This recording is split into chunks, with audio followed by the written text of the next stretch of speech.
College students ಲೈಫಿಗೆ ಈ ಒಂದು video ಈ ಕಾಲದಲ್ಲಿ MBA BBA BCom ಮಾಡಿದವರಿಗೆ ಸಂಬಳ ಸಿಗ್ತಿರೋದು ಅದೇ 20,000 ಇಲ್ಲ 25,000. ಅದು ತುಂಬ ಕಷ್ಟಪಟ್ಟು ಕಾಂಪಿಟೇಷನ್ ಮಧ್ಯೆ ತೊಗೋಬೇಕಾಗತ್ತೆ. ಇಷ್ಟೆಲ್ಲ ಲೈಫಲ್ಲಿ ಮುಂದೆ ಕಷ್ಟ ಇದೆ ಅಂದ್ಕೊಂಡು ಸ್ಟೂಡೆಂಟ್ಸಿಗೆ ಆಲ್ರೆಡಿ ಗೊತ್ತಿದೆ. ಆದರೂ ನಿಮಗೆ ಲೈಫಲ್ಲಿ ಸೀರಿಯಸ್ನೆಸ್ ಬರ್ತಿಲ್ಲ ಅನ್ನೋದಾದರೆ ಆಬ್ವಿಯಸ್ಲಿ ನೀವು ಲೈಫಲ್ಲಿ ಹಾಳಾಗ್ತಾ ಇದ್ದೀರ ಅಂತಲೇ ಇದರಿಂದ ಅರ್ಥ.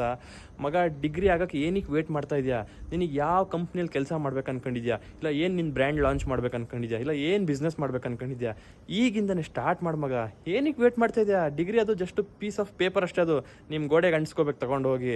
ಮಗ, ಈಗ ಒಂದು 5 ವರ್ಷ ಸಿಕ್ಕಾಪಟ್ಟೆ ಕಷ್ಟಪಟ್ಟು ಒಂದು ಏನೋ ಒಂದು ಮಾಡ್ಕೊ ಮಗ. ನಮಗೆ ಈ ಥರ ಅವಾಗ ಹೇಳೋನು ಯಾವನೂ ಇರಲಿಲ್ಲ. ನಾವು ಹುಡುಗಾಟ ಮಾಡಿಕೊಂಡು ಮಧ್ಯರಾತ್ರಿ ಮನೆ 2 ಗಂಟೆಗೆ ಬರ್ತಿದ್ವಿ. ನಮ್ಮ ಅಪ್ಪ ಅಮ್ಮ ಹೇಳೋರು, ನಾವು ಯಾರ ಮಾತು ಕೇಳಿಲ್ಲ. ಇವಾಗ ನಮ್ಮ ಲೈಫ್ ಸ್ಟೇಜು ಒಂದು ಸ್ವಲ್ಪ ಹಿಂಗೆ ಕೆಳಗೆ ಮೇಲೆ ಆಗಿದೆ. ಆದರೆ ನಿನಗೆ ನಾನು ಅಂತ ಒಬ್ಬ ಅಣ್ಣ ಅಂತ ಹೇಳ್ತಿದ್ದೀನಿ ಮಗ. ನಾನು ಒಂದು 2 ಡಿಗ್ರಿ ಮಾಡ್ಕೊಂಡಿನಿ, ಸುಮಾರಷ್ಟು ಜ್ಞಾನ ನನಗೂ ಇದೆ ಮಚ. 28 ವರ್ಷದಲ್ಲಿ ಸಿಕ್ಕಾಪಟ್ಟೆ ದುಡ್ಡು ಮಾಡಿಕೊಂಡು ಮನೇಲಿ ಒಂದು ಫಾರ್ಚುನರು ಒಂದು ಇನೋವಾ ತೊಗೊಬಂದು ದುಡ್ಡು ಮಾಡ್ಕೊಂಡು ಓಡಿಸೋ ಮಜಾನೇ ಬೇರೆ ಮಗ. ಕಷ್ಟಪಟ್ಟು ದುಡ್ದು 50 ವರ್ಷದಲ್ಲೂ ನೀನು ಫಾರ್ಚುನರ್ ತೊಗೋಬೋದು, ಆದರೆ ಓಡ್ಸೋಕ್ಕೆ ಮಜಾನೇ ಇರಲ್ಲ. ಪಕ್ಕ ಯಾವನಿಗಾರು ನಿನ್ನ ಮಗಂಗೋ ಇಲ್ಲ ಒಂದು ಡ್ರೈವರ್ ಕೈಯಲ್ಲಿ ಕೊಡಬೇಕಾಗತ್ತೆ ಓಡ್ಸೋಕ್ಕೆ. ಈ ವಿಡಿಯೋ ನಿನಗೆ ಅರ್ಥ ಆಗತ್ತೆ ಅಂದ್ಕೊತೀನಿ.